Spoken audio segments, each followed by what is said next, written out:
Segredos da intimidade com Deus. Será que há segredos nisto para você buscar a Deus? Bom, as pessoas do mundo buscam a Deus? Não. Não, não e não mesmo. Ninguém busca a Deus. O homem natural nem de longe sabe onde Deus está, não busca a Deus.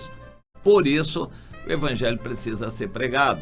O Evangelho precisa ir até eles, porque eles não virão ao Evangelho. O método de propaganda do Evangelho que é usado hoje não é o que Jesus mandou usar. Hoje você aluga um salão ou constrói um salão grande, prepara reuniões, shows maravilhosos ali para atrair as pessoas. E faz campanha disso, na segunda-feira é isso, na terça é aquilo, na quarta é aquilo, para abordar vários assuntos que podem ser de interesse das pessoas e tentar atrair. Pela mídia disponível, rádio, televisão, internet, faz uma propaganda que ali Deus cura, faz maravilhas, pessoas estão tendo experiências maravilhosas, pessoas estão entrando pobres, saindo ricas dali, estão comprando casas, estão ganhando dinheiro, a bênção de Deus enriquece. Propaganda para atrair as pessoas, e lá dentro se faz uma lavagem cerebral para influenciar todos naquela direção. Infelizmente, esse é o método de encher a igreja, não é o método de expandir o reino de Deus, nem de evangelizar pessoas, tem que ir até eles. Bom, o homem natural não busca Deus, então alguém tem que ir levar Deus para eles, através do evangelho que vai ser pregado. Os crentes têm que fazer isso. Você hoje vem à igreja, vem receber, vem ao seu líder buscar orientação, mas depois você tem que sair e ir até seus parentes, conhecidos, vizinhos, colegas de trabalho, colegas de escola, para falar do evangelho para eles. Falar do evangelho não é convidar para a igreja, não. São coisas diferentes. O Senhor mandou você falar do evangelho, então tem que saber o que falar. Mas você precisa também de Deus, então tem que buscar a Deus. O homem natural não busca a Deus, mas quem é cristão já conhece a Deus, deveria buscar, mas os cristãos não estão buscando a Deus. Em parte porque os líderes não ajudam. Eles são engodados, iludidos com a falsa promessa de que só assistindo reunião eles vão ser abençoados e vai ficar bem. Não, tem que buscar individualmente a Deus, sozinho, na leitura da Bíblia, na meditação da palavra. Você tem que buscar a Deus por si só. E aqueles que têm sede, que amam realmente ao Senhor, querem buscar mais e desenvolverem uma intimidade com Deus. No Salmo 25, versículo 14, nós encontramos que a intimidade com Deus, Deus dá a intimidade dele para aqueles que o temem. A esses Deus dará a conhecer o seu segredo. Essa intimidade Deus vai revelar gradativamente àqueles que o buscam e o temem. Você está nesse rol? Você dedica a Deus pelo menos assim uma meia hora por dia para orar, para falar com Ele, abrir o coração, se derramar diante dEle, buscar o Senhor? Você tem um momento a sós com Deus, pelo menos uma meia hora por dia? Você pode ser encaixado nessa lista daqueles que amam a Deus e que o buscam? Isso é ordem de Deus na Bíblia. Buscai o Senhor. O homem natural não busca, por isso o evangelho tem que ir a ele. Mas o cristão tinha que buscar.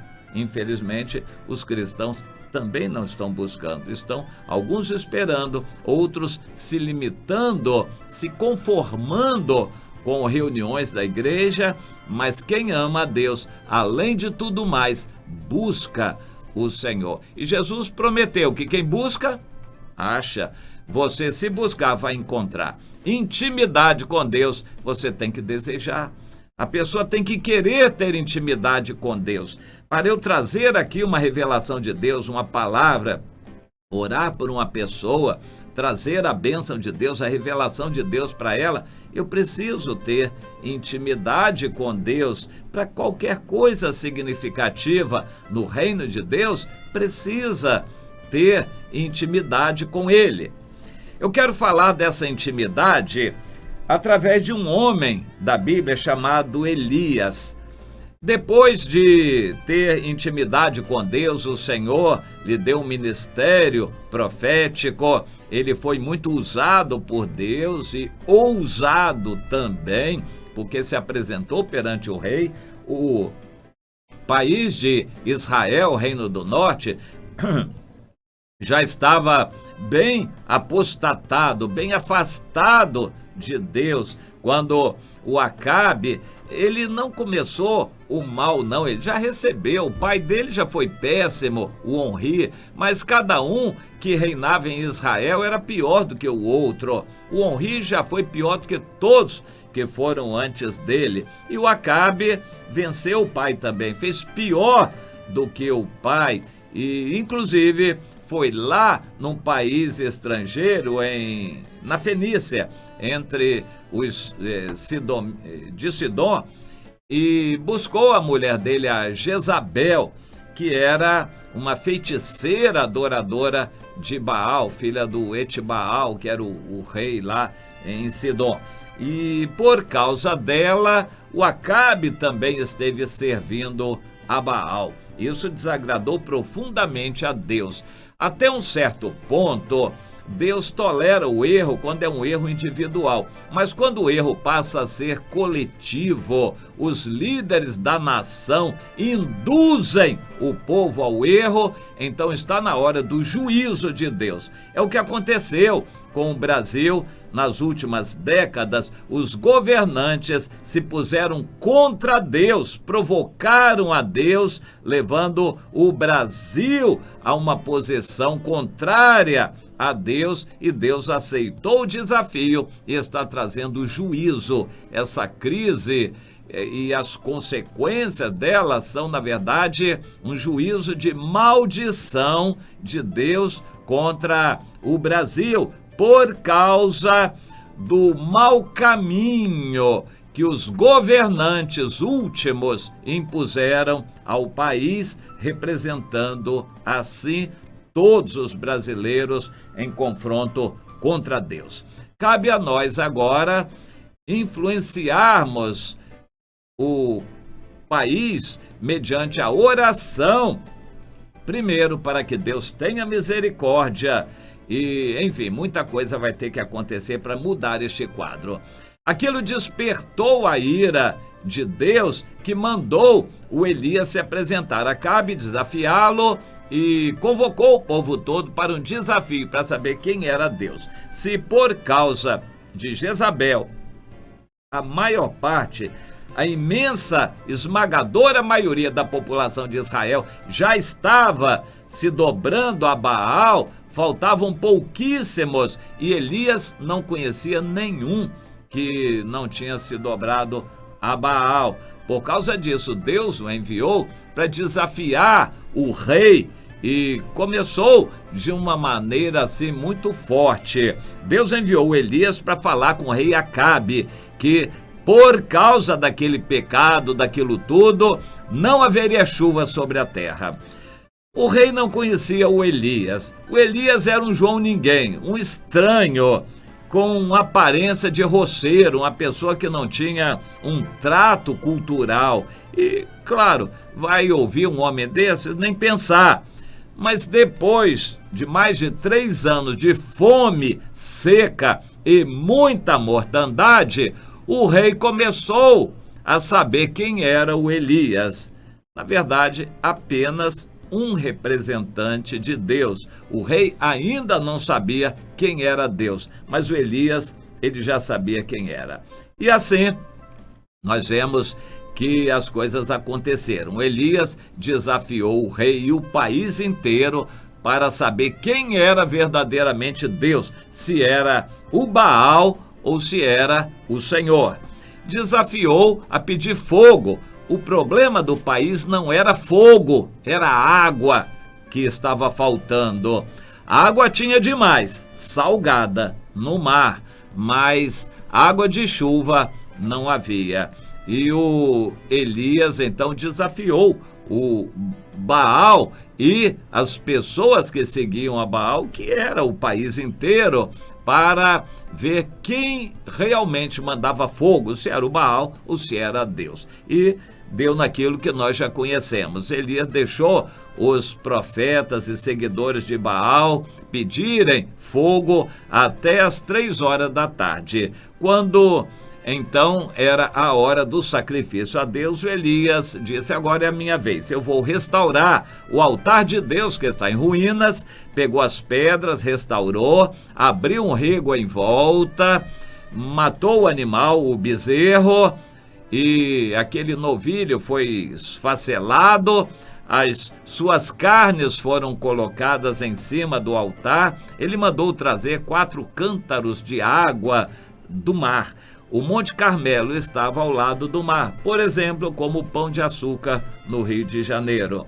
Mandou trazer água, eles trouxeram, jogou em cima do sacrifício, mandou fazer 3 vezes. Eles fizeram aquilo 3 vezes, trouxeram muita água do mar, jogaram por cima do sacrifício e molhou o altar todo, encheu os regos à volta daquele altar. E Elias disse: agora está na hora. Senhor, para que se saiba que o Senhor é Deus e que eu sou seu servo, manda fogo agora, Senhor. E Deus mandou na mesma hora, desceu fogo do céu, queimou todo o sacrifício, o altar inteiro, e lambeu a água. Foi um fogo tão aterrorizador que desceu do céu naquela hora, que as pessoas ficaram com medo e se prostraram em terra, reconhecendo que o Senhor é Deus. Mas Elias não parou por aí. Era hora de agir. Disse: então vocês sabem agora que Deus é Deus, esses profetas de Baal não vão servir para nada. O povo todo, vocês agora que estão com medo de Deus, peguem os profetas de Baal e segurem eles todos. E desceram o morro, o Monte Carmelo, e lá embaixo, no ribeiro de Quizon, que estava seco, evidentemente, sem água, mas que já era perto do mar, ele mandou matar, e ele mesmo, Elias, matou ali os 450 profetas de Baal. E o povo fez aquilo somente porque estava com medo de Deus. Em consequência daquilo, o Elias despertou a ira da Jezabel e dos restantes que estavam com ela.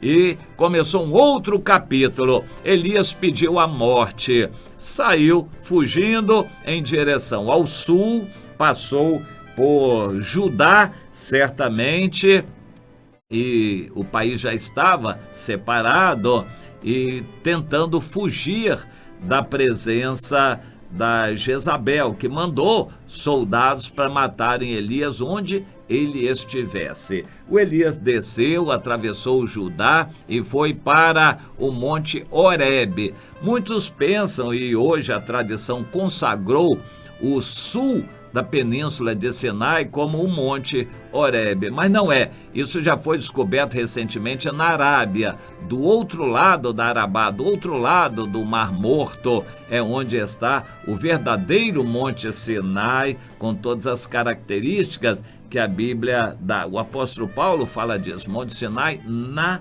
Arábia. E o Elias também sabia e foi para lá, por isso ele levou mais tempo. Não era tão perto, não, era um pouco mais distante. Ele gastou 40 dias e foi uma viagem longa. Evidentemente, ele foi devagar. Mas chegando lá, ele foi buscar a Deus.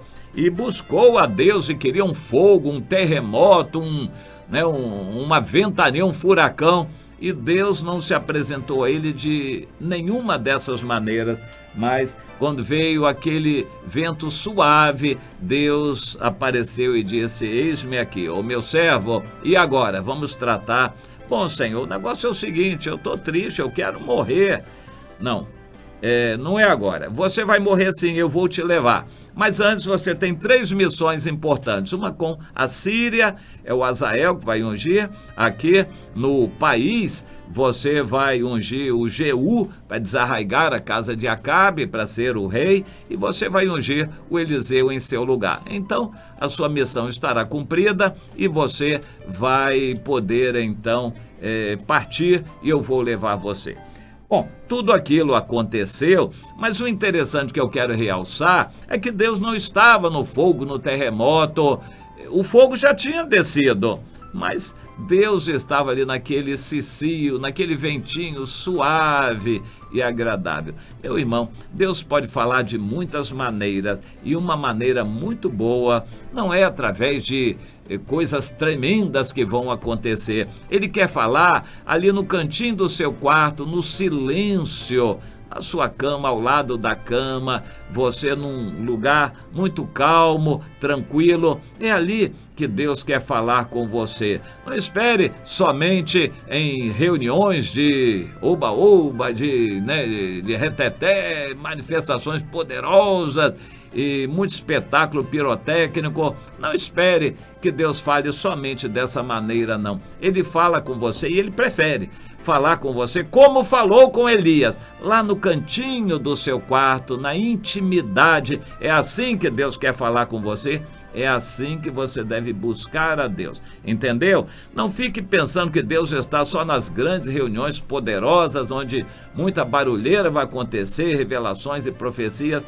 Deus quer estar com você no cantinho do seu quarto, com a sua Bíblia aberta, em oração, naquela intimidade que Ele quer dar para você, como deu para Elias lá no Monte Horebe. Aprenda e queira também essa intimidade com Deus.